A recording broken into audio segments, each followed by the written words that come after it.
You are watching JK News. Hello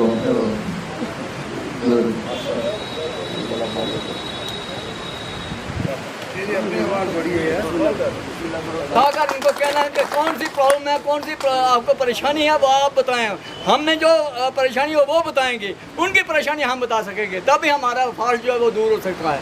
तो इसलिए मैं मियाँ अल्ताफ साहब के जीतने का जो है वो बहुत बड़ा फख्र है, लेकिन अल्लाह का शुक्र है और तमाम वोटरान को जो है मैं दिल की उम्मीद गहराइयों से मुबारकबाद देना चाहता हूँ। दीजिए।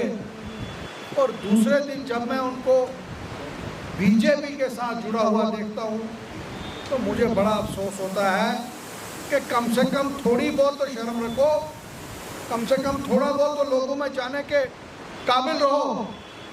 डीडीसी इलेक्शन में मैंने आपको कहा कि ये लोग बीजेपी की ABC टीम है, तो ये बड़े बड़े डंके की चोट में कहते थे जनाब ये झूठ बोलते हैं, झूठ बोलते हैं, झूठ बोलते हैं।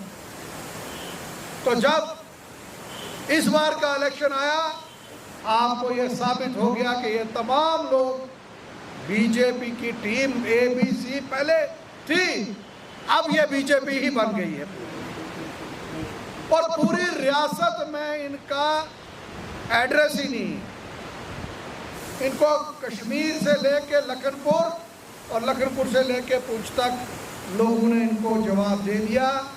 लोगों ने बता दिया कि नफरत की सियासत यहाँ नहीं चलेगी। मीटिंगें क्यों करते हैं, ये सब्जियां मंडी लोरन के अंदर क्यों नहीं जाते हैं, ये सारी चीज़ों को आपने साबित कर दिया कि उन लोगों के इरादों पे पानी फिर गया कि मंडी की अवाम ने हर वक्त जिस वक्त नेशनल कॉन्फ्रेंस को आपकी ज़रूरत पड़ी, आप उस इम्तिहान में बिल्कुल इंशाअल्लाह पास हुए। और अब की बार जो आप लोगों ने किया, पुंछ की पूरी अवाम, मंडी और लोन की अवाम को अपनी तरफ से मुबारकबाद और आपका शुक्रिया अदा करते हैं।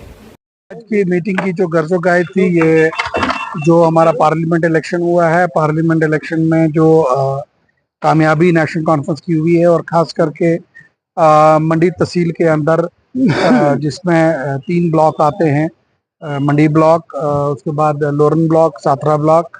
मैं इन तमाम लोगों को, वर्करों को, आज हमने यहाँ पे हम इकट्ठे हुए थे, इनके शुक्रिया अदा हमने किया फारूक साहब की तरफ से, उमर साहब की तरफ से और मियाँ अल्ताफ साहब की तरफ से इनका शुक्रिया अदा किया। और वर्कर्स ने अपनी अलग अलग परेशानियां बताई, जो मीटिंग में बड़ी अच्छे तरीके से डिस्कशन हुई, जिसमें मुझे उम्मीद है कि कंसर्न अथॉरिटीज़ के पास वहाँ पहुँचेगी और 1-2 जो बर्निंग इशू जो हैं वो मीडिया के पास भी आए। मुझे उम्मीद है मीडिया वाले भी उसको हाईलाइट करेंगे। आज बड़ी ही परेशानी है पूरी जम्मू कश्मीर के अंदर।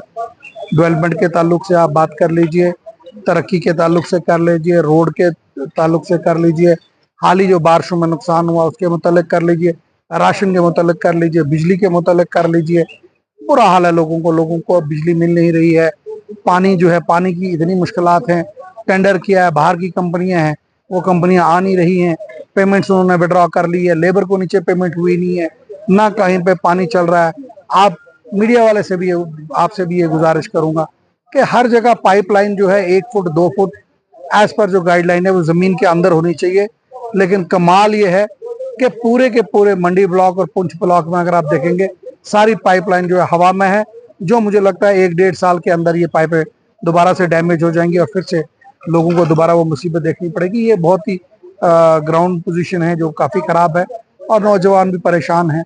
और फिर से मैं कहूँगा कि नेशनल कॉन्फ्रेंस का हर एक वर्कर जम्मू कश्मीर का जो खुसूसी हक स्टेटहुड था और 370-35 से जो है, जो हमसे छीना गया, जो कॉन्स्टिट्यूशन के मुताबिक नहीं लिया और उसको ताकत से लिया गया, उसके हकूक के लिए, लोगों के हकूक के लिए नेशनल कॉन्फ्रेंस जो है आगे अपनी लड़ाई जारी।